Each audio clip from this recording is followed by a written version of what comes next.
Okay, so I'm sacrificing a perfectly good Space Marine here to the brush god so I could show you all how to dry brush. As the name suggests, we want to use a dry brush. And I know what you're thinking, but paint is wet. Well, yeah, paint's wet, but we want to remove a lot of the moisture from our brush and leaving only the pigment behind in the bristles. Now, we do this by selecting our desired brush. Not something that's round, otherwise you're going to completely destroy it while we're using this technique. What we're also going to need is a surface that's going to absorb all of the extra moisture that's coming out of our brush. So what I've got is I have a piece of cork here that I'm using as my palette, but if you don't have any cork, just use some paper towel and that'd be just as good. The next thing you're going to want to do is select your paint. The paint I've gone with is Kantor Blue from Games Workshop. You could use any paint you like because dry brushing doesn't really matter what paint you use, unless you're using something like a neon paint or a very thin paint that might be specific for edge highlighting.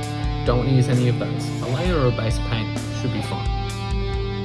Get our brush. Now we're going to work the paint into our brush. That means we're going to dab our brush into the paint and then work it around into the bristles. After we've done that, we're going to wipe off some of the excess on our palette, check to make sure that it's dry enough on the back of our hand or on a different surface before we start applying paint to the model. Otherwise we could end up with streaks. Alright, with that out of the way, you're ready to go. So what we're going to do is we're going to start dry brushing all over the model. What you'll want to do is you want to hold your model nice and firmly as you're dry brushing around. You don't want to be pressing too hard, otherwise parts of your model might start falling off, just like how my Space Marine's arm seemed to eject itself once I started dry brushing. Now dry brushing can be used for multiple purposes. One of them could be to get down a base coat or a base colour for your armour or whatever colour you're choosing to paint your miniature, or it could be to get edge highlights on areas such as fur or clothing.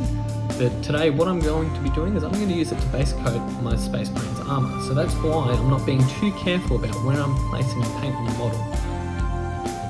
If you're unsatisfied with how the Kantor Blue or whatever colour you're using to dry brush is looking currently on the miniature, what you can do is you can add in a little bit of a highlight colour into your base colour to get some brightness happening across your miniature.